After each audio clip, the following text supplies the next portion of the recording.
श्री स्वामी समर्थ मित्रांनो, तर कोमल सजा यूट्यूब चॅनलमध्ये तुमचं स्वागत आहे. आणि आज मी तुमच्यासोबत शेअर करणार होते आंबाड्याच्या भाजीची रेसिपी. त्यासाठी मी ती भाजी स्वच्छ धुवून घेतली होती आणि कढई शिजवायला टाकली होती.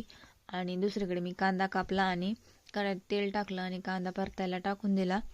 आणि कांदा परतोस तर म्हणलं चला मसाला काढून घेऊ. मग मसाल्यात मी घेतले होते थोडेसे शेंगदाणे, मिरच्या आणि लसूण आणि थोडंसं मीठ.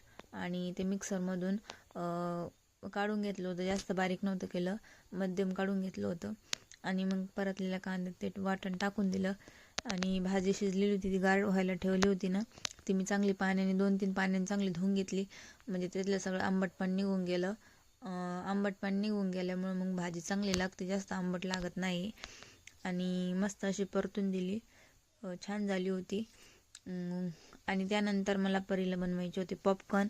त्यासाठी मी ठेवलं होतं कढईत तेल. तेल थोडंसं तापलं की त्यात हळद टाकली, थोडेसे मकाचे दाणे टाकले पॉपकॉर्नच्या.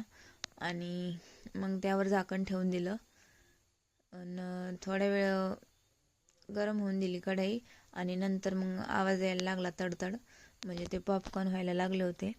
आणि मग आवाज बंद झाल्यावर मी झाकण काढलं आणि मस्त असे पॉपकॉर्न फुगलेले होते. तुम्ही कसे पॉपकॉर्न बनवता किंवा मग विकत आणता का घरी बनवता? घरचे छान लागतात की विकतचे, मला कमेंटमध्ये नक्की सांगा. आणि मग त्यानंतर मी परीला त्यात मीठ टाकून दिलं होतं. ते मस्त एन्जॉय करत खाल्लं. आणि त्यानंतर आम्हाला आज वाळवायचा होता उडीद.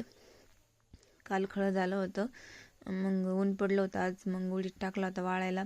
आणि तुम्ही म्हणता नाही येड्यासारखी काय चक्रा मारते त्याच्यात, पण मी ते वाळवीत होते.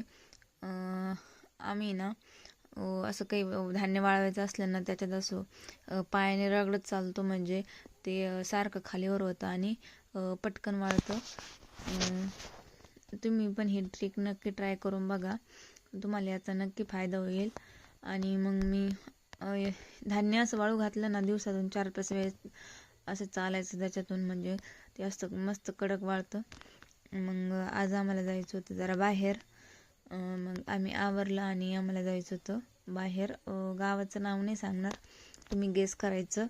आणि हा शिवाजी महाराजांचा पुतळा कुठला आहे हे मला कमेंट बॉक्समध्ये नक्की सांगा. आणि एवढी भव्य इमारत कुठली आहे हे पण नक्की सांगा. आणि मग आम्ही ज्या गावात गेलो होतो ना, तिथं मस्तपैकी देवीचं मंदिर होतं, खूप सुंदर होतं.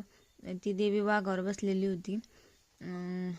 ती खालची मूर्ती आहे ना, ती जुनी मूर्ती आहे. आणि वाघावर बसलेली मूर्ती म्हणजे त्यांनी आता नवीन घेतलेली आहे. वाघावर बसलेली म्हणून या देवीचं नाव वाघाई आहे. आणि हा उड्डाणपूल कुठला आहे हे पण मला नक्की सांगा. श्री स्वामी समर्थ.